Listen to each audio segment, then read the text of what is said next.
మన VVIT university absolute discipline, absolute education. 90 వరకు ఉన్న వాళ్ళందరూ గోల్డెన్ పీరియడ్స్. అవును. ఆ తర్వాత నుంచి వచ్చిన వాళ్ళని లక్ ఇలా తిరిగింది, మళ్ళీ బ్యాడ్ లక్ ఇలా తిరిగింది. అవును.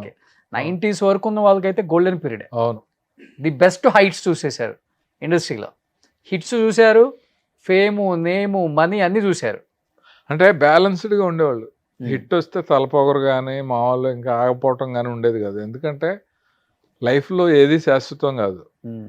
హిట్ వచ్చింది అని అంటే ఇది కంటిన్యూగా ఉంటుందని చెప్పలేము. అందువల్ల బ్యాలెన్స్డ్గా ఉంటే మనకంటూ కొంతమంది వెల్ విషర్స్, ఫ్రెండ్స్ వీళ్ళందరూ ఉంటారు. ఎగ్జాక్ట్లీ. ఒకసారి తలపొగరు వచ్చింది అని అంటే ఓహో అనుకుంటారు, వీడు పతనం ఎప్పుడు అవుద్ది, వీడు ఫెయిల్యూర్ ఎప్పుడు, ఫాల్ ఎప్పుడు అన్నట్టు చూస్తూ ఉంటారు. సో ఆ అవకాశం ఎదుటోళ్ళకి ఇవ్వకుండా మనం మైండ్ బ్యాలెన్స్ చేసుకుంటూ ఉంటే ఏం లేదు, ఎప్పుడు ఒకలాగా మనలా ఉండాలి అంతే. మనలో ఇంకొకళ్ళు దూరకూడదు. ఎలా 90% ఇలా ఆలోచించే వల్ల ఒక 10% ఉంటారు కదా మీరు అన్నట్లుగా. చాలా మంది ఉంటారు, ఉన్నవాళ్ళందరూ బాగుంటారు. ఇలాగే ఉంటది రోజు పార్టీలు, పబ్బులు, అద్దరిపొద్దు, ఇలాగే లైఫ్ ఇలాగే ఉంటుంది అని అనుకుని జాగ్రత్త పడిన వాళ్ళందరూ కూడా చాలా షార్ట్ టైంలోనే ఫైనాన్షియల్ ఇబ్బందుల్లో ఇరుక్కుని కొంతమందికి ప్రాణాలు కూడా పోయినాయి. సూసైడ్ కూడా చేసుకున్నారు. అవును, నేను చూశాను. నాకు తెలిసిన వాళ్ళే, సినిమా వాళ్ళే, నాకు కో డైరెక్టర్గా పనిచేసిన వాళ్ళు కూడా. డైరెక్టర్గా చేశారు. తర్వాత డైరెక్షన్ రాలేదు, అంటే రాక. ఎస్పెషల్లీ యాక్టర్స్ చాలా మంది చచ్చిపోయారు కదా. ఎవరైనా సరే పాపం. రీసెంట్గా పావలా శ్యామ్లా ఆ వీడియో చూస్తుంటే ఎంత బాధేసిందో. అవును. సో అలాంటి పరిస్థితి అప్పుడు ఆర్టిస్టులు రాజనాల్ గారికి కూడా వచ్చింది. ఆయన ఆఫీసులకు వెళ్ళి అడిగేవారంట. రాజనాల్ గారికి కష్టాలనేది సీనియర్ ఆర్టిస్టులకి చాలా మందికి వచ్చింది. బట్ మీ కళ్ళతో మీరు చాలా సక్సెస్ చూశారు, మీ కళ్ళతో మీరే చాలా పతనం కూడా చూశారు అని ఆ యాక్టర్స్ అంటే ఎవరని చెప్తారు?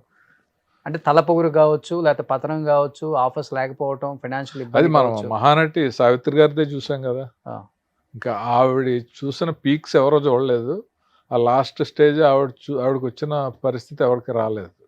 సీనియర్ యాక్టర్స్ చాలా మంది. ఇప్పుడు నాగయ్య గారు అని ఉండేవారు. అవును, చిత్తూరు నాగయ్య గారు. ఆయన 24 గంటల వాళ్ళ ఆఫీసులో 10-15 మంది వచ్చి భోంచేసి వెళ్ళిపోతాం. అన్నసత్రంలా ఉండేదంట. చివరి రోజుల్లో ఆయన చాలా కష్టపడ్డాడు. ఓకే. అందుకే అపాత్ర దానం అంటారు కదా. అపాత్ర దానం కానీ అంటారు కదా సార్, స్టేజ్కి మించి వెళ్ళటం కానీ, తలపొగరు కానీ, లేకపోతే ర్యాష్ డెసిషన్స్ కానీ తీసుకుంటే దేవుడు కానీ, లక్ష్మీదేవి, మా డబ్బు కానీ మనిషిని దేకిచ్చేస్తుంది. అదే దానం చేయొచ్చు, ధర్మం చేయొచ్చు, కానీ ఆగం చేయకూడదు అంతే. అవును, అవును. బట్ మీ టైంలో ఉన్న వాళ్ళు కొంతమంది నేర్చుకున్న వాళ్ళు బాగుపడ్డారులేండి. ఎప్పుడైనా సరే నేర్చుకోవడానికి కొంతమంది ఉంటారు. మనం వాళ్ళని చూసి పాజిటివ్ది కంటే కూడా నెగిటివ్ది ఎక్కువ తెలుసుకుంటే బాగా నేర్చుకున్నట్టు. కానీ మీ టైంలో ఉన్న స్టార్ హీరోస్, ఇప్పుడున్న స్టార్ హీరోస్ ఇప్పటికి స్టార్ హీరోసే కాబట్టి అదే గ్రౌండెడ్, అదే బిహేవియర్ మెయింటైన్ చేసిన వాళ్ళని మీరు చూశారు యాజ్ ఏ అసిస్టెంట్ డైరెక్టర్గా, కో డైరెక్టర్గా ఉన్నప్పుడు. ఎవరు అంత గ్రౌండెడ్గా ఉండేవాళ్ళు ఇప్పుడు కూడా? అంతే, స్టార్స్ అందరూ కూడా గ్రౌండెడ్గానే ఉంటారమ్మా. ఎందుకంటే వాళ్ళు ఆ పొజిషన్కి రావాలి, వచ్చారు అంటేనే క్వాలిటీస్ వల్లే. క్వాలిటీస్, మంచి క్వాలిటీస్ లేకపోతే. వెంకటేష్ గారిలో అప్పుడు చూసిన మీరు ఒక మంచి క్వాలిటీ ఇప్పటికి కూడా నేను అప్పుడప్పుడు అబ్జర్వ్ చేశాను అంటే ఏమని చెప్తారు?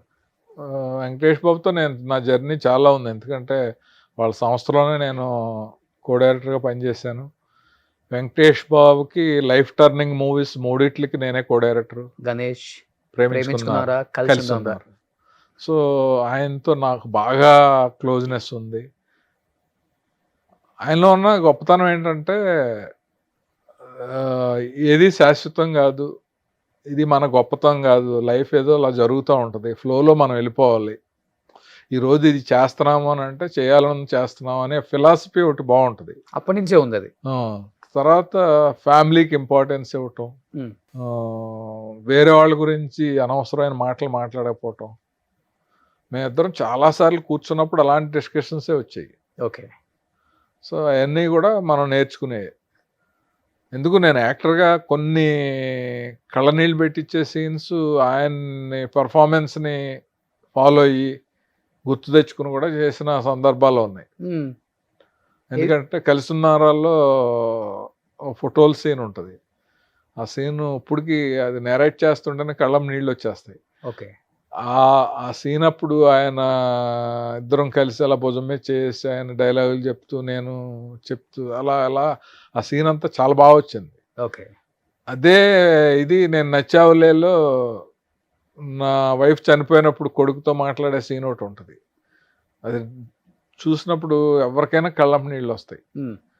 సో అక్కడ నేను అది గుర్తు తెచ్చుకుని ఆ పర్ఫార్మెన్స్ ఇలా చేయాలి అని చెప్పి క్యారెక్టర్లోకి వెళ్ళిపోయి ఇన్వాల్వ్ అయ్యి అన్ని ఇయర్స్ బ్యాక్ బ్యాక్ది సినిమా. కానీ అప్పటి వరకు చాలా సాఫ్ట్ రోల్స్, సాఫ్ట్ డైలాగ్స్ చెప్పారు. అవును. వెంకటేష్ గారు గణేష్ లో చెప్తాడు కదా, సింగిల్ హ్యాండ్ గణేష్ అని ఎనీ సెంటర్. ఎనీ సెంటర్ రాసింది మీరా లేకపోతే డైలాగ్ లేదు, పర్చూర్ బ్రదర్స్. ఓకే. డైలాగ్స్ కాదు కానీ చాలా మన ఇన్పుట్స్ ఉండేవి. వాళ్ళతో కూర్చొని సీన్ ఎలా చేద్దాము, ఏం చేద్దాము, సీన్లో కంటెంట్ ఏంటి. ఇప్పుడు ఒక రైటర్ని ఇన్స్పైర్ చేసుకుని బాగా రాయించుకునే కెపాసిటీ ఎవరికి ఉంటుందంటే ఆ సీన్లో కంటెంట్ని బాగా వివరంగా చెప్పి ఏది దాంట్లో హైలైట్, దాన్ని ఎలా అండర్లైన్ చేయాలి, ఒక డైలాగ్లో చేయాలా లేకపోతే క్లోజప్లో చేయాలా అనేది డైరెక్టర్ కానీ కో డైరెక్టర్ కానీ చెప్పగలిగితే ఆ సీన్ ఎప్పుడు అద్భుతంగా వస్తుంది. ఓకే. సో అలాంటి చాలా సందర్భాలు ఉన్నాయి. అది నేను సురేష్ బాబు మాట్లాడుకుని నన్ను ఆయన పంపించి నేను పరచూరు వెంకటేశ్వర గారితో కూర్చొని గోపాలకృష్ణ గారి దగ్గరికి వెళ్ళి వాళ్ళ చేత రాయించి ఇది కాదు అది ఇలాగా ఆ 3 సినిమాలకైతే నా ప్రాణం పెట్టేశాను నేను. ఓకే. లేకపోతే అసలు ఎప్పుడు ఏ తెలుగు వాళ్ళకి అవకాశం అని సురేష్ బాబు అంతా తమిళ వాళ్ళే, అందరూ తమిళ వాళ్ళకి ఇస్తాడు ఆయన. ఈవెన్ జేఎన్సీ పరాంజీ కూడా తమిళ. అవును. ఫస్ట్ టైం నీకు ఇస్తున్నాను, నీది నచ్చింది నాకు అని నాకు నువ్వు లేకలేని ఛాన్స్ ఇచ్చాడు ఆయన యాజ్ ఏ డైరెక్టర్. అవును. కానీ ఇప్పుడు ఈ అంజలా జావేరి 1 వీక్ షూటింగ్ రాలేదంట కదా సార్. కానీ ఆమె రాకుండా ఆమె ఉన్నట్టుగా సీన్లు ఎట్లా క్రియేట్ చేశారు అసలుకి? అది కదిరెళ్ళాము. వెళ్ళినప్పుడు ఆ అమ్మాయి హిందీ సినిమాలో లాక్ అయిపోయి వాళ్ళు వదలలేదు. ఇప్పుడు బాంబేలో ఉన్న హీరోయిన్ మనం పెట్టుకున్నప్పుడు ఆ అమ్మాయి రాకపోతే ఇక్కడ మాట్లాడడం కానీ ఆవిడని ఏదోటి అనటం కానీ బెదిరించడం కానీ ఏం చేయలేరు కదా. ఇంకేం చేద్దాం, షెడ్యూల్ క్యాన్సిల్ చేసి వెనక్కి వద్దామా అంటే బోల్డ్ ఖర్చు అయిపోద్ది.